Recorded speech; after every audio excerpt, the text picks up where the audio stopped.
Hello everyone. I am making a pre-recording just in case I have problems with the class later on today like I did last time.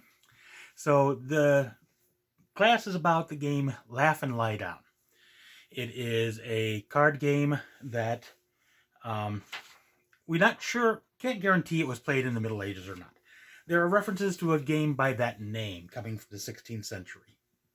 But nobody wrote down the rules to most card games in SEA period. So we have a lot of names of games, but nobody bothered to write down the rules until the mid 17th century. So we have a couple of sources there that say this is how we play the game now. We sort of have to take it on faith that the rules were substantially the same 100 years earlier. This game is primarily known through a source called Francis Willoughby's Volume of Plays or Book of Games. It was a half-finished document that it wasn't published during his lifetime. Francis Willoughby was a polymath, wrote several things, and died very young at the age of 36. This is something that he was working on, and his descendants had his notes essentially published and in the early 21st century. So here is a picture of the book itself, the physical volume, and mostly it is transcriptions of the original stuff and some examples of the original pages. But Francis Willoughby's Book of Games, edited by David Cram, Jeffrey Forgang, and Dorothy Johnson. So that's pretty much, I guess, the history of this as far as we know it. The actual game itself is a fishing game. It is described in the book as being for 5 players. He also says you can play with different numbers. So we are sort of counting on that. But I have laid out a sample game for 5 players. The basic rules are you deal out 8 cards to each player. You take the remaining 12 cards. You lay them out in the middle here, as we've done. And then on your turn, you take a card from your hand and match it with a card on the table. Now, normally, these cards would be in your hand. Nobody else would see them, but just for demonstration purposes, I'm playing with everything face up as much as anything else, just because I don't want to be constantly picking things up, putting them down, flipping them over, etc. As I said, you match a card from your hand with a card in the middle, in the pool in the middle. If you cannot make a match, then you're out of that hand. You take the remaining cards in your hand and you add them into this pile in the middle, and the other players continue taking cards from the now expanded pool. When there's only one player left, the hand is over. They do not get to make any additional matches once the second to last player drops out. They do get credit for having taken the last trick, but any remaining cards in the pool and the remaining cards in that last player's hand go to the dealer, and the dealer gets credit for those in their score pile. You basically are scoring the number of pairs that you collect. At the beginning of the game, everybody should ante in 2 stakes, 2 times whatever the base value is, except for the dealer who antes in 3 because they have an advantage.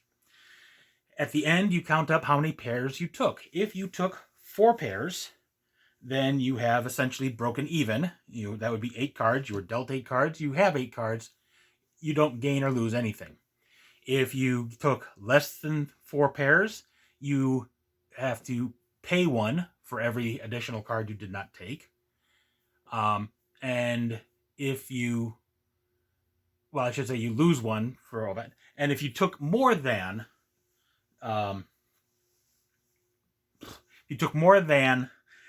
4 pairs, then you take additional coins out of the pot. Now, you've already essentially anteed in 2, so really you're counting if you took more than 4 cards or 2 pair, because you've already paid in advance on the assumption that you might not get up to that 4 pair. But the idea is that if you take 4 pair, you break even. You take your 2 back out of the pot for what you had earlier. Is that right? 6, 11. No, that is not right. My apologies. You have to get the 4 pair to break even. The person who had last trick gains an additional 6 stakes out of the pot. So being the last person surviving is really the big jackpot here. So they get an extra 5 stakes. There are 6 pair in the middle. That's 6 stakes. 6 plus 5 is 11. If everybody is entered in 2, except for the dealer who entered in 3, 2, 4, 6, 8, dealer would be 11. So we're even. So yeah, 4 pairs is the magic number to break even.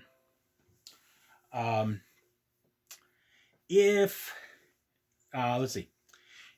When you lay out the cards, if there is a 4 of a kind laid out, the dealer picks those up immediately. Those go to in the score pile. If you have a 3 of a kind in your hand, or as you see here, if there is 3 on the table, we have these 3 6s. Then if you play the 6, you get to pick up all of them. If you have 3 of a kind in your hand, you can play the 3 to match the 1 that is out here on the table. If you have a pair in your hand and that there's a pair on the table, then you could match 2 and 2 on 1 turn. Now you probably want to do that over 2 turns because staying into the end is the big advantage here. If you cannot play a card from your hand, a pair from your hand directly, that is against the rules. However, if you can basically prove that there's no way that anyone could ever possibly play that pair, then you can take them straight from your hand into your score pile. It does not count as your turn, but it does give you points at the end of the game. An example of that would be, if, well, I don't know, I guess there's not a really good example here. If you have a pair in your hand and there's 1 on the board and somebody takes that 1 off the board, okay, somebody plays the jack, I've got a pair of jacks in my hand, we'll say. And then, well, gee, Bob just played jacks, so I am just going to take these 2 and put them in my score pile now, because otherwise they're just dead cards. Let me glance over at my notes here. That's pretty much it for rules. Willoughby recommends that this be played fast-paced. He wants there to be mistakes and little oversights. And says that if there is an oversight, if somebody plays the 6 and only grabs 1 and leaves the other 2 behind, then whoever catches it first says, aha, then they get to collect the cards that were not taken. If you say, I'm out, and you lay down your cards and you say, oh no, you could have matched those 2, you can immediately grab those and take them. If you're the first one to spot that and call it out. So that's pretty much it for the gameplay. I'm going to start walking through a basic hand here. I've sorted the hands in sort of the order which I would play these cards. I will use, I guess, this one here as an example. You have 2 9s. So I want to play those first, because if there was 1 9 out there, somebody else might take it, and then I have weight lost 1 turn and possibly 2 turns if somebody lays down a 9 later on. So if you have a pair, you want to play one of them quickly.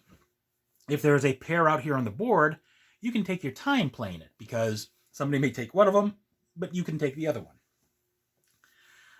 That's really the gist of the strategy, is try to conserve your possibility to make future plays.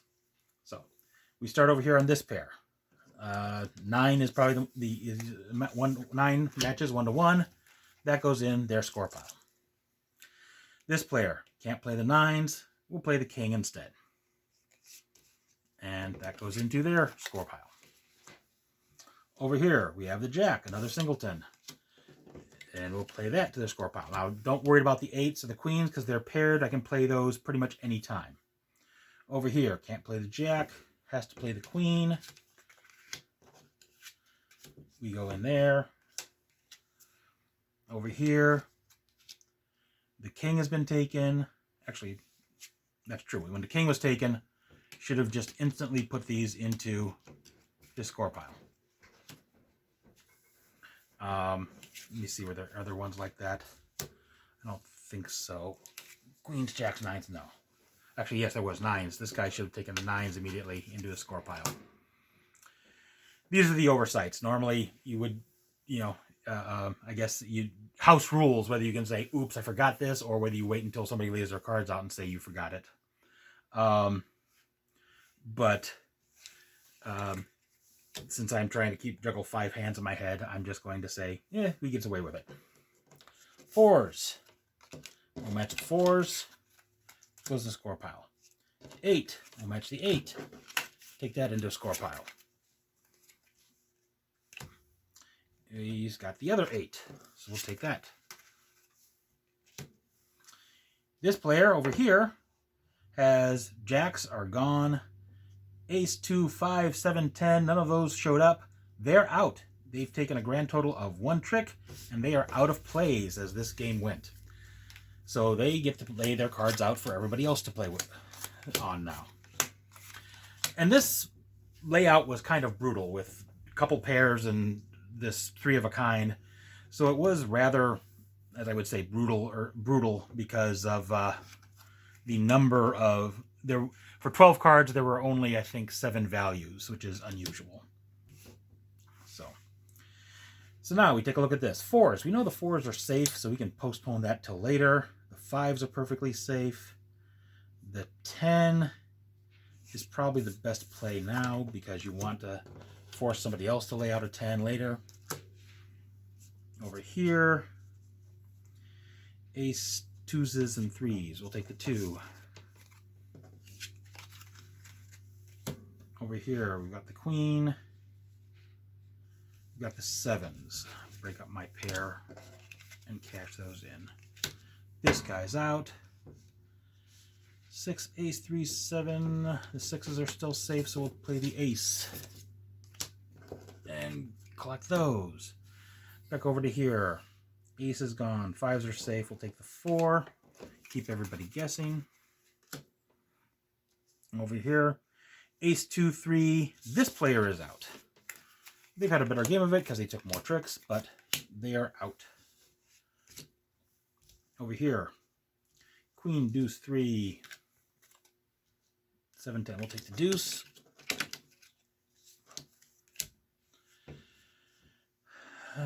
Play the 3. Ace.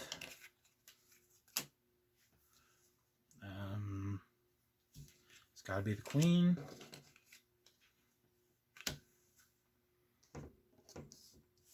Six, and take all of them for 2 pair.